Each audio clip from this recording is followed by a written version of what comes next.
Hello, guys. I am excited for this. Wanna know why I'm excited?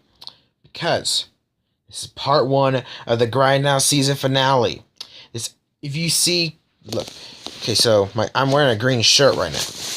It's probably gonna change in probably like 10 minutes or something because I'm gonna probably make this video over the expansion of 3 days, starting tonight, and then Wednesday, then Thursday, then the last part will be Friday.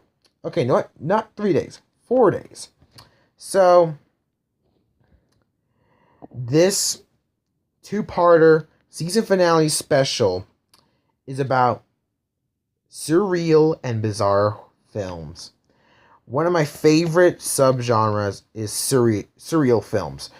Films that are just bizarre and like just ordinary, and yeah, and I plan on discussing this to the brink. So let's begin. So what we always do to begin every episode of Grindhouse is that we start off by asking a question. So the question is, what is surrealism? So surrealism is mostly like when, how do you explain this? It's like something otherworldly, bizarre, mostly bizarre. Like if you look up weird movies, it's usually the genre is usually gonna be surreal. According to the internet, surreal, the definition is having the qualities of surrealism, mostly mean bizarre. And synonyms would be unreal, bizarre, unusual, weird, strange, freakish, unearthly, uncanny, dreamlike, etc. So that's mostly what surrealism is. So why use surrealism in films? Well, it adds originality, adds the use of maybe not just practical effects, but visual effects as well. And I don't know, it's just like, I had a dream. Let's make that into a movie. And that's kind of what happens. So again, surrealism is like its own subgenre. And if you look up weird movies, you're usually going to get a list of movies, and they're going to probably say like something like top 10 surreal movies. And that mostly indicates that they're going to be talking about like the top 10 most bizarre films of all time. And there's a lot of them. There is a lot of them. And guess what? We're going to talk about all of them. So let's get started with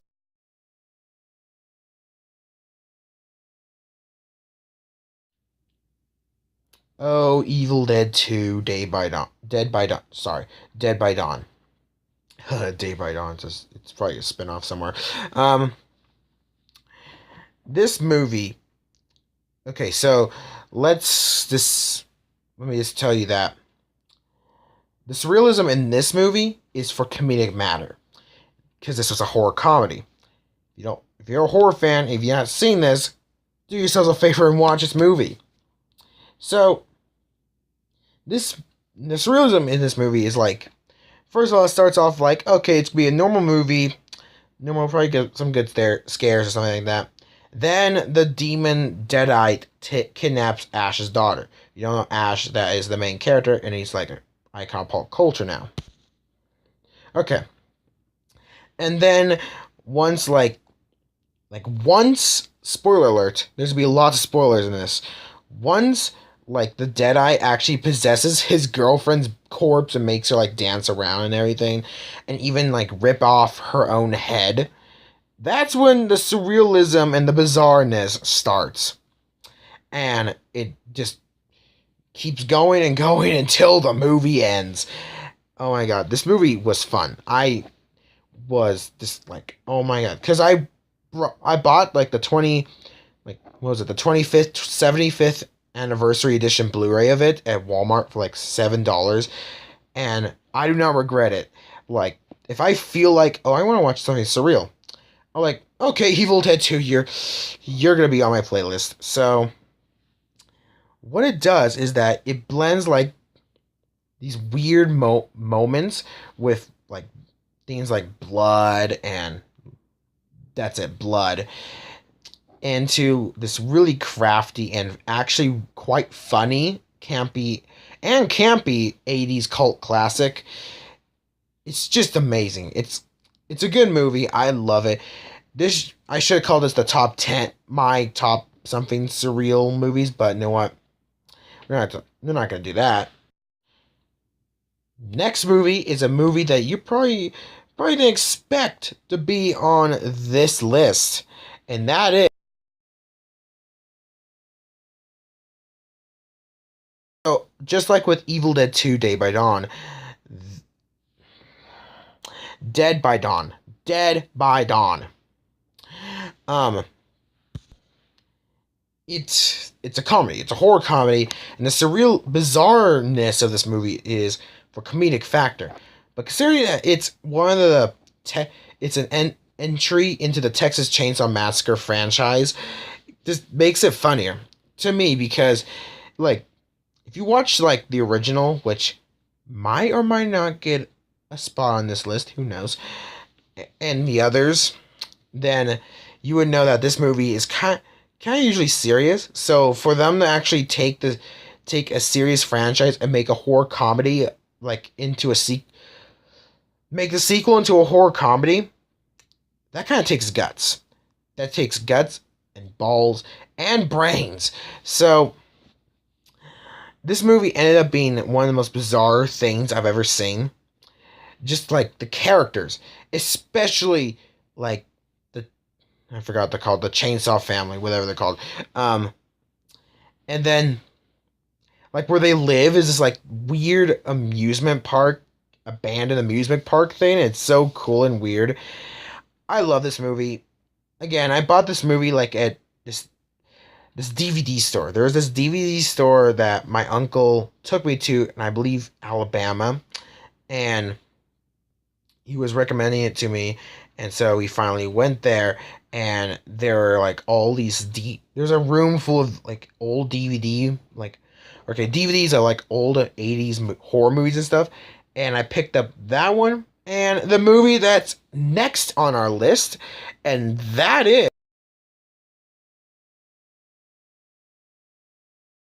I thank my dad for showing me this movie. Oh my god. This movie, I just fell in love with. It takes a classic ghost haunted house, sorry, not ghost, a classic haunted house story, and instead of ghosts, it's monsters. Literal monsters.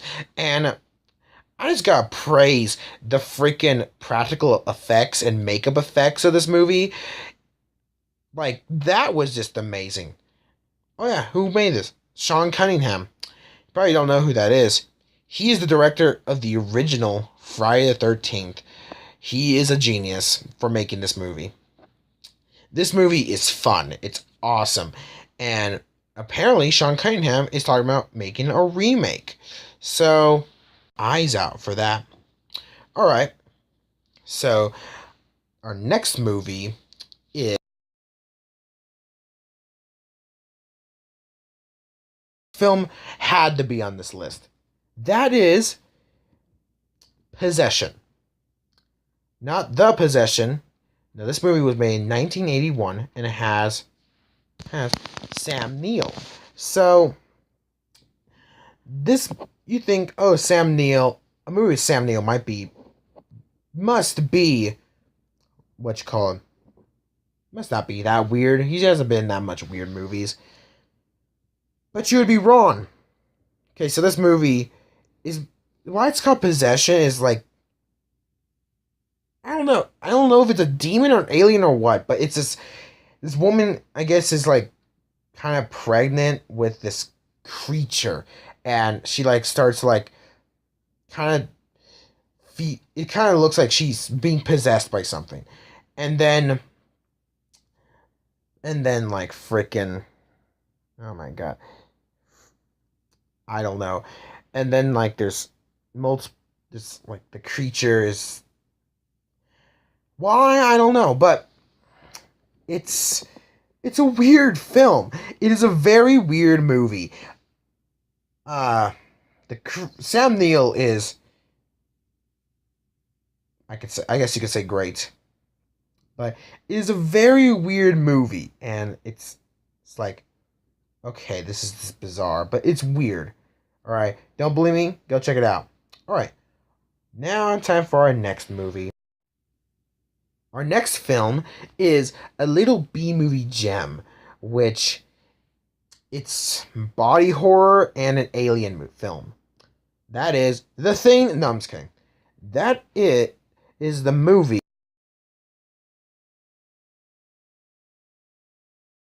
Society is one of those weird movies. It's surreal in its body horror. Like people actually getting like melting.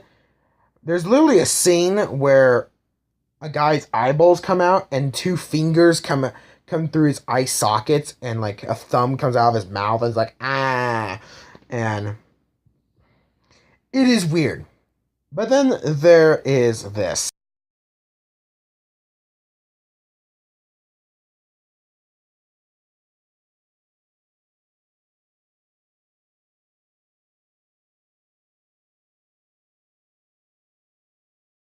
I don't think that was weird, then I don't know what's weird to you. But speaking of, but anyway, it's a weird film.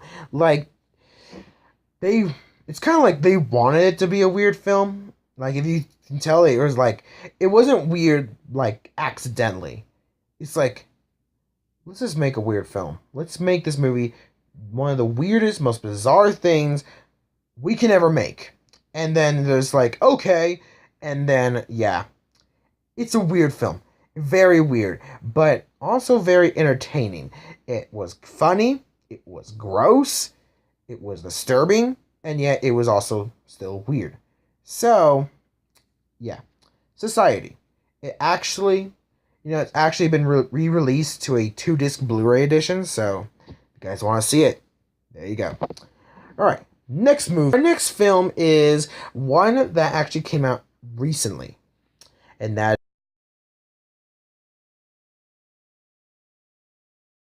I know a lot of people are probably thinking, why did you put The Witch on here? No one ever thinks of The Witch as being weird.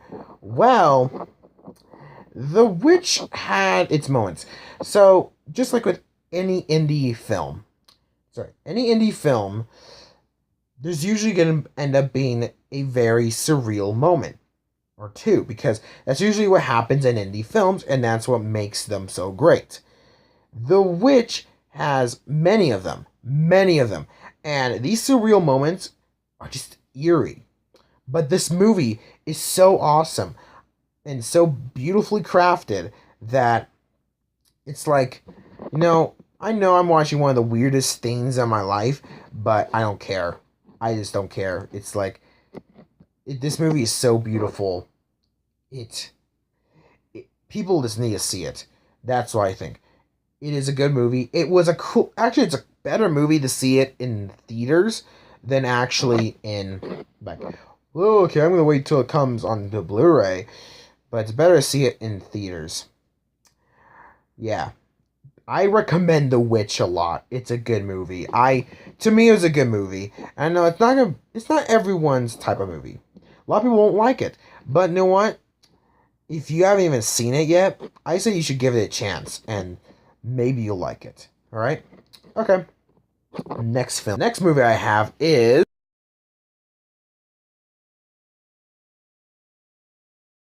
this one also came out recently. Carnage Park is a homage to like 70s Grindhouse films. Haha. That's why it's accepted on this show, Grindhouse.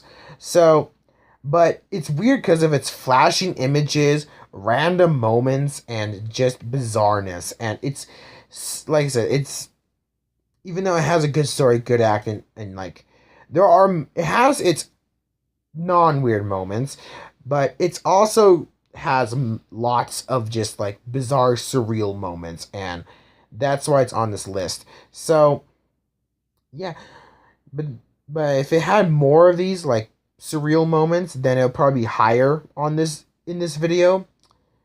Oh well. All right, let's keep talking about another. Let's talk about another film. a film which I love. Like, I've seen it twice, and I have it on Blu-ray, and I even have a poster of it. So, yeah. What I'm talking about is the...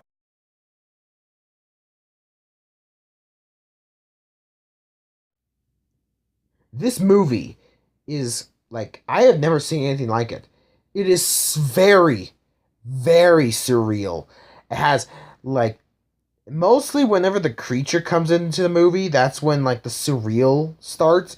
And, like, that's when the surreal imagery, the surreal scenes and all that, that's when that happens. Is when the creature is first introduced to the movie. So, the Babadook is like this demon thing. And it's fascinating. It's a fascinating film. And the freaking director of The Exorcist said it was one of the scariest films he has ever seen.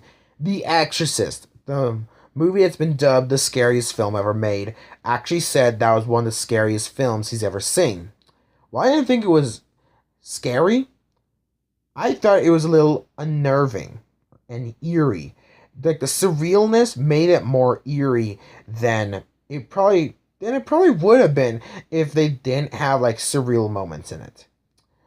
But I gotta say, it's one of my favorite movies of all time. I'll never get old of it.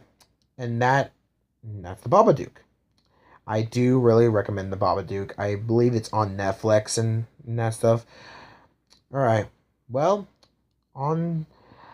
guys, I actually am gonna probably leave it here for right now. I'll be back. I swear. In 3, 2. Hello, guys.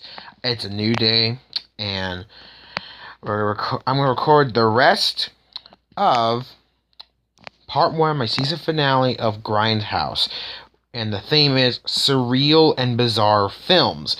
Part 1, because there is so many really weird and surreal horror films out there that it's kind of going to be divided into 2 parts. I'm estimating this video will be long. Like, this will probably be the longest episode Grindhouse I have ever had. So, I'm really excited because I don't do that many long videos, and I would like to do more.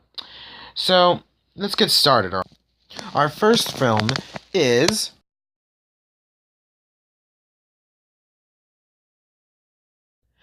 another film that probably, there's a lot of them that are in this list that I have not seen, but usually I just research them online, like the plot and why it's surreal and everything, so that I can get, like, an understanding of mostly what it is like, or what's about, or something like that, and without even seeing it. So, Blood, Tea, and Red String is a stop-motion animated movie where there is no acting at all. There is literally no acting. All there is noises and, like, the movements of the claymate creatures. So, why is it so weird? Well, it is filled with very surreal imagery, and I think just the fact that it's an entire 71 minutes of stop motion animation, and where there's no acting at all. You need, like, there's no voice acting or anything. I think that's just a little eerie. And I don't know, most of these films are just filled to the brim with surreal imagery. So that's why this is a really weird film. Alright. Our next movie is yet another movie, or another recent movie on this list. A Field in England is, like,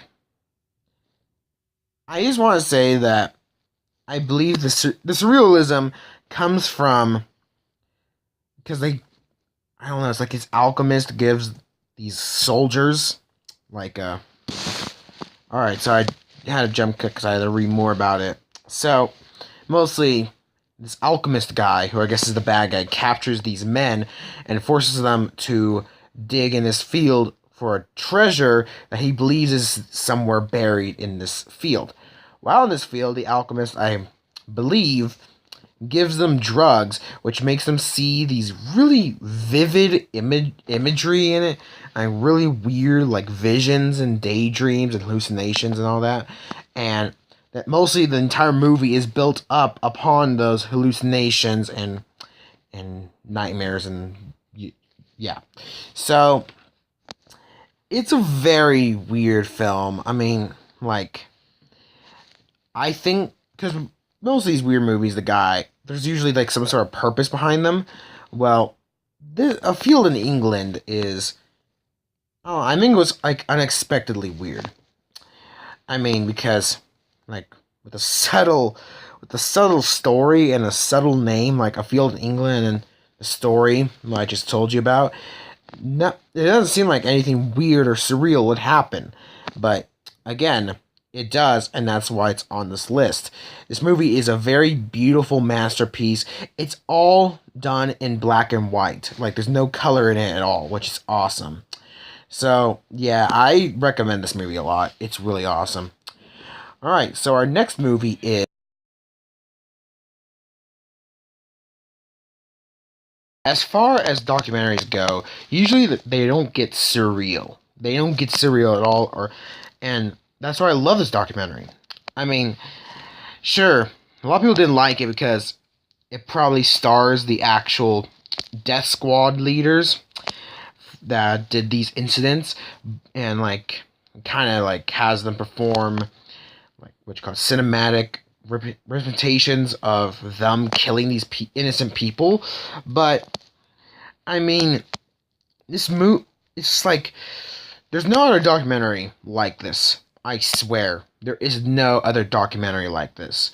The act of killing is a very weird documentary. I mean, like, well, let's see. Let's just say that in one of the little cinematic moments, this happens. Or, okay.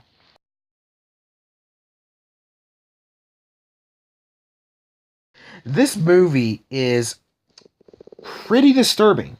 It can get disturbing, yes. It's not for those who aren't interested in like serial killers and all that. Like they're literally making fun of the way they killed.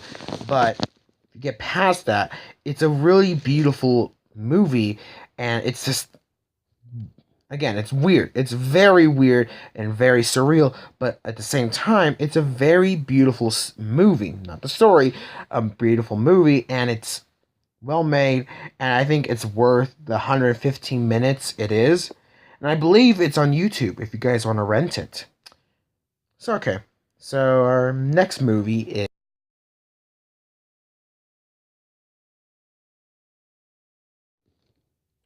Who knew that this movie ended up on there? If any of you have not seen this but heard of it, you would know that this movie is actually supposed to be a romance movie, a romantic drama. Throughout this movie, it shows Jim Carrey's character going through like a relationship with, sorry if I butchered his name, another character played by Kate Winslet. And, like, I believe it's like through some sort of another movie. This is another movie I've not seen, but I believe this is like through like some sort of hypnotic thing where like they try to forget everything they had, and Jim Carrey's character ends up kind of starting to get memories, and he's like, "Oh, we have to get our memories back." So they do this weird process where they go into each other's minds, and they start like searching for these memories that are like that were, I guess you could say, forgotten, deleted. And that's when surrealness happens, is when they're in each other's minds, because the mind can be a very surreal and bizarre place. So it's that's when it happens, and like it has so much bizarre imagery, and it's just like a lot of the movie's dark. Actually, like most of the movie is really dark. So yeah. I really recommend this movie, though. It is... Alright, so our next movie... So this movie is known by two names. Either Little Otik or Greedy Guts. I think I call it Greedy Guts because that one seems it's easier to pronounce. So this is another movie that actually, but okay, so this movie has stop motion animation, but unlike, sorry, I forgot the name. I think it was like, I don't remember, but unlike the previous movie, stop motion animated movie on this list, this one blends stop motion animation with live action. So it's mostly about a couple who are like childless, and long story short, they kind of get this root thing, like this tree root, and like they dress it up as a baby. And the mother, I believe the wife, maybe it's both. I never moved in that scene, but I believe the wife literally starts to think this root thing is real and alive and growing and needs to eat and eat and eat. So that's when the bizarre surrealness comes in, is because like when she like fantasizes that this things are alive, that's when the like they stop motion animation comes in, because it starts like there's a scene where the baby thing, which it looks like, starts to eat the wife's hair, and it's very weird and creepy, and like the chewing noises are just cringy and everything. So long story short, this is a really weird movie, and if you, again, if you like surreal movies, you would probably like this one. All right, our next movie.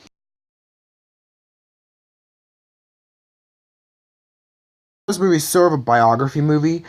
The Dance of Reality is just, I don't know. I really don't know. Like, it's supposed to be like, so I mean, most of this movie is like made through this guy's thoughts. Like it's the character that it's based on. You're seeing his thoughts, like what went through his head and everything, and that's when the surrealness comes out. And it's like it shows how he made his like personal history, like personal life and stuff like that. But the movie mixes it with mythology, metaphors, and poetry, and it's I don't know. I mean, it's just like it reflects on the main character's philosophy that reality may not be objective, but rather a kind of like a so-called dance.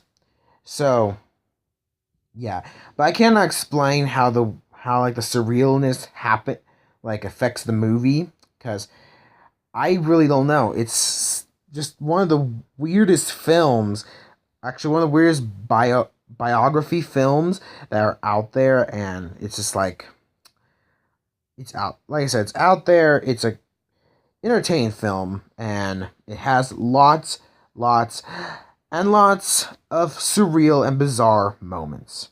Okay, next film.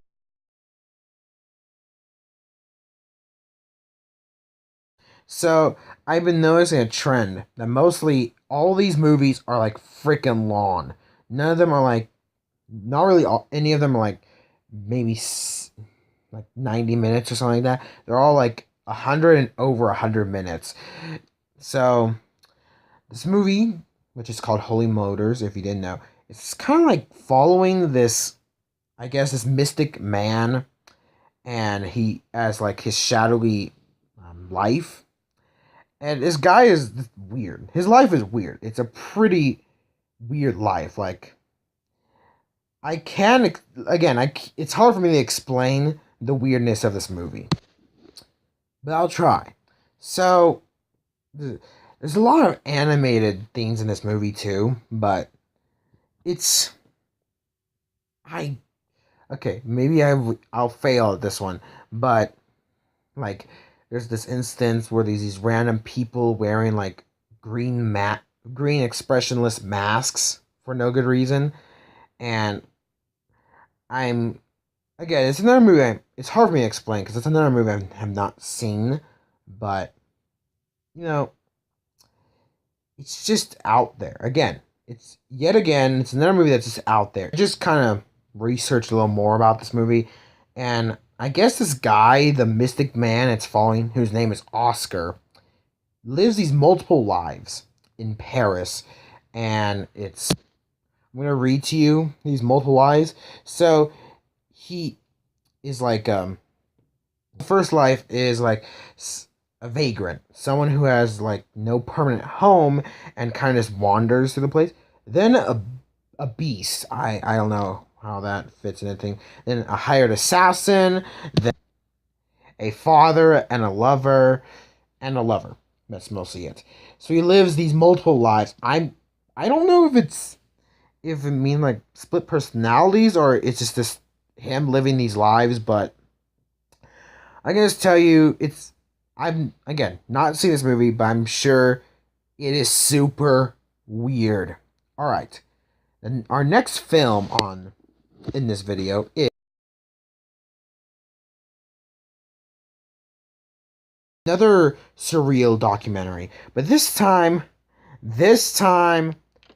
it is about a director who directs mostly surreal films. Isn't that weird?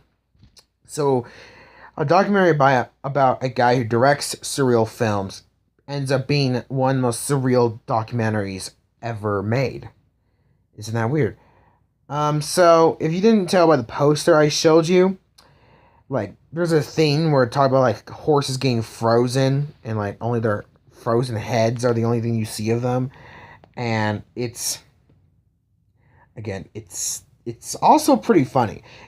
Like I said, it's also pretty funny for a documentary. It's all shot in black and white, which I think is awesome. So yeah, again, this guy, he is famous for making a lot of these really weird movies, and like he's in this other dimension. He always visits these other dimension. That's how he gets these like surreal ideas for movies and stuff. I don't know. That's how I feel about the movie. I actually encourage you guys to watch. I encourage you guys to watch all these movies and have your own opinion about them all. My opinion is that this movie is just weirdly wonderful. That's how I can put it. Weirdly wonderful. So yeah. Alright, so I'm actually going to take a break. I'll be back later on, and I'll probably be sitting in the place I usually would that I record my Grindhouse videos on. So yeah, I'll see you guys in a second. Goodbye for right now. I am back, and it's actually going to be midnight, so I gotta hurry up and do this. So, the next movie on this list is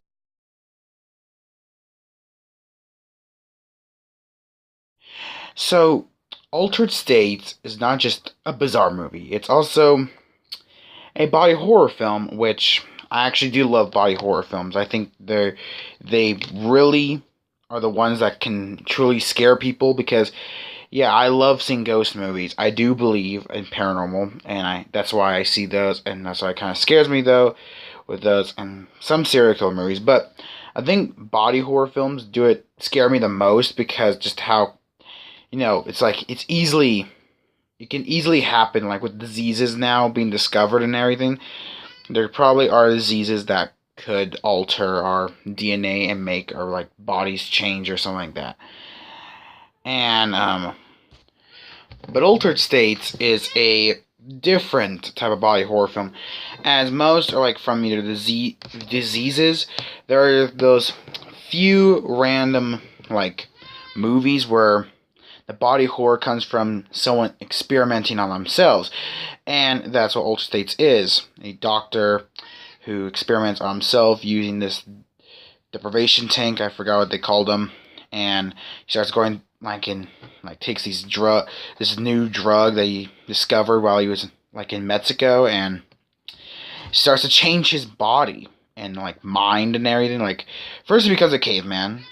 And then the others is like he starts becoming this fleshy looking blob thing. But where the surreal comes in is when he takes the drug and he starts seeing images like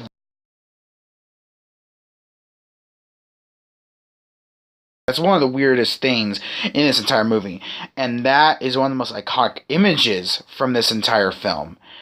So I would love love to keep talking about this movie. I love this movie. I'll probably do a movie analysis on this someday, but I actually have a little time, so we have to get on to the next movie. Our next movie is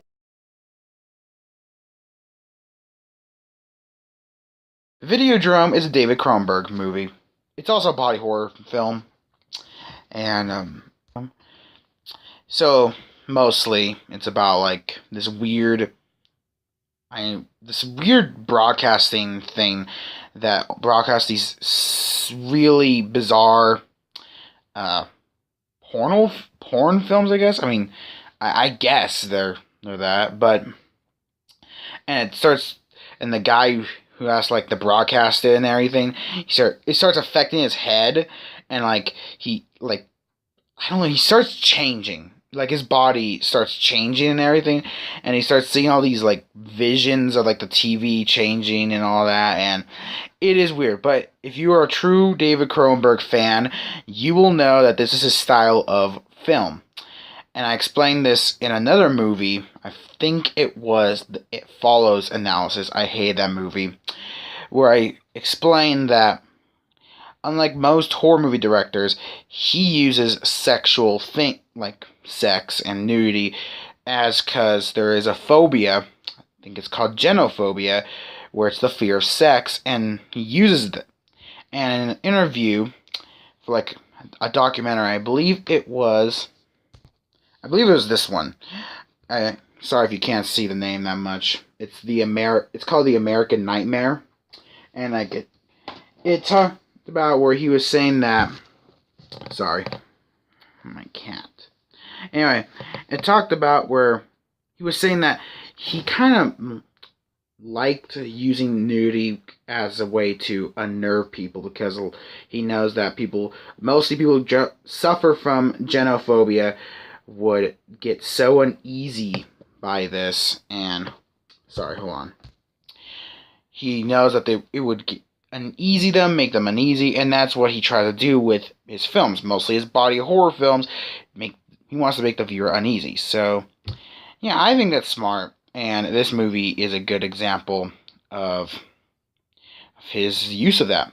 Alright, so this next movie is the last movie we have for part 1, and part 2 will be coming out next Friday, of course. So, yeah, and that movie is...